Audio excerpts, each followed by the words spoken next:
লাল শাড়ি পাঞ্জাবিতে মন্দিরে গেলেন দেব শুভশ্রী। ধূমকেতু তাদের বিচ্ছেদের পরের ছবি। তারপর আর কখনো কোনো ছবিতে তাদের একসঙ্গে দেখা যায়নি। শুধু তাই নয়, এই ৯ বছরে একসঙ্গে কোনো অনুষ্ঠানে তাদের সেভাবে দেখা যায়নি, কেবল একটি অ্যাওয়ার্ড অনুষ্ঠান ছাড়া। শুরু হয়েছে ধূমকেতুর অগ্রিম টিকিট বিক্রি। টলিউড দুনিয়ায় ঝড় বয়ে যাচ্ছে সিনেমার টিকিট বিক্রিতে।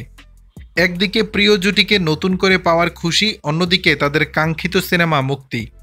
ধূমকেতু ট্রেলার লঞ্চ ইভেন্টে সকলের সেই আশা পূরণ করেছিলেন দেব শুভশ্রী। তাদের মধ্যে জমে থাকা সব মান অভিমান সরিয়ে এক মঞ্চে এসে দাঁড়িয়েছিলেন হাসি মুখে। সেই সন্ধ্যা যে এক নতুন ইতিহাস আর বন্ধুত্বের সাক্ষী হয়েছিল তা বলাই বাহুল্য। ছবি মুক্তির আগে নৈহাটির মন্দিরে গিয়েছেন দেব শুভশ্রী। তবে সেখানে তাদের একসঙ্গে আবার দেখা যাবে কিনা তা নিয়ে বিস্তর চর্চা শুরু হয়েছিল। অনেকে ভেবেছিলেন তারা আলাদা যাবেন, আবার অনেকে তাদের একসঙ্গে দেখতে পাবেন সেই আশায় ছিলেন। সেই সব আলোচনার অবসান ঘটিয়ে মন্দিরে একসঙ্গে ধরা দিলেন দেব শুভশ্রী। পাশাপাশি আসনে বসে থাকতে দেখা যায় তাদের। লাল পাঞ্জাবি আর লাল শাড়িতে ধরা দিলেন বাংলা ছবির অন্যতম জনপ্রিয় জুটি।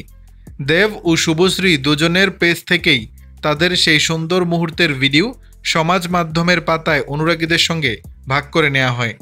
তাদের সঙ্গে সেখানে উপস্থিত ছিলেন ছবির পরিচালক কৌশিক গাঙ্গুলি, সঙ্গীত পরিচালক ইন্দ্রদীপ দাশগুপ্ত। এ জুটি 2015 সালে সর্বশেষ অভিনয় করেছিলেন ধূমকেতু সিনেমায়। সিনেমার কাজ 2013 সালে শুরু হয়। 2 বছর সিনেমা শুটিং চলে, কিন্তু শেষে একাধিক কারণে ছবিটি আর মুক্তি পায় না। অবশেষে দীর্ঘ 9 বছর পর প্রেক্ষাগৃহে ধূমকেতু মুক্তি পাচ্ছে আগামী 14ই আগস্ট। দর্শক, বিষয়টি নিয়ে আপনাদের মতামত জানাবেন নিচের কমেন্ট বক্সে।